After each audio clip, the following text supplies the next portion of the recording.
থেকে কিছু দেখা যাচ্ছে না। আমরা সাংবাদিকরা ঢুকলে সমস্যাটা কি, মানে এর কোনো নীতিমালা আছে কিনা? যদি থাকে তাহলে আমাদেরকে বলেন, আমরা ঢুকবো না।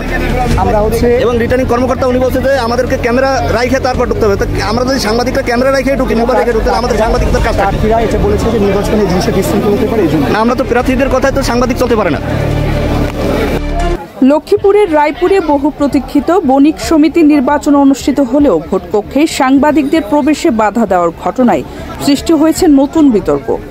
রায়পুর থেকে নাইম হোসেনের পাঠানো তথ্য ও ভিডিওতে দেখুন বিস্তারিত। 5 জুলাই শনিবার সকালে রায়পুর সরকারি মার্চেন্ট একাডেমির ক্লাসরুমে অনুষ্ঠিত হয় এই নির্বাচন। কিন্তু নির্বাচন পর্যবেক্ষণে গেলে উপজেলা নির্বাহী অফিসার ইমরান খান সাংবাদিকদের ভোটকক্ষে ঢুকতে সরাসরি নিষেধ করেন। তিনি দাবি করেন প্রার্থীদের নিষেধাজ্ঞা থাকায় সাংবাদিকদের কক্ষে প্রবেশ নিষিদ্ধ।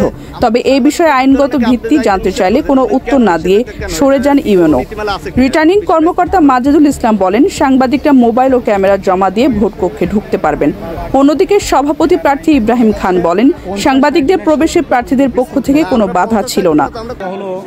আমাদের ভোটের যে ব্যবস্থা করা হয়েছে, বাইরে আপনার স্ক্রিনে আপনার দেখানোর ব্যবস্থা করা হয়েছে। সাংবাদিকরা ভিতরে যেতে পারবে, কিন্তু বুথের ভিতরে ঢুকতে পারবে। বুথের বাইরে থেকে সে আর সংবাদটা সে কভার করতে পারবে না। আমরা বুথের ভিতরে যাওয়া যাবে না, কিন্তু সে বাইরের দিকে করা যাবে। সেই ধরনের আমাদের সাথে সেভাবে কথা হয়েছে না। সাংবাদিক ঢুকতে হবে অবশ্যই না, গেট দিয়ে অবশ্যই আমরা সাংবাদিক গেট দিয়ে। লক্ষ্মীপুর জেলা প্রশাসক বলেন বিষয়টি স্থানীয় নির্বাচন বিধিমালার অন্তর্ভুক্ত এবং ইউএনওর কাছ থেকে বিস্তারিত জেনে জানানো হবে। সাংবাদিকদের এভাবে বাধা দেওয়াকে গণমাধ্যমের স্বাধীনতায় হস্তক্ষেপ বলে মনে করছেন সচেতন মহল।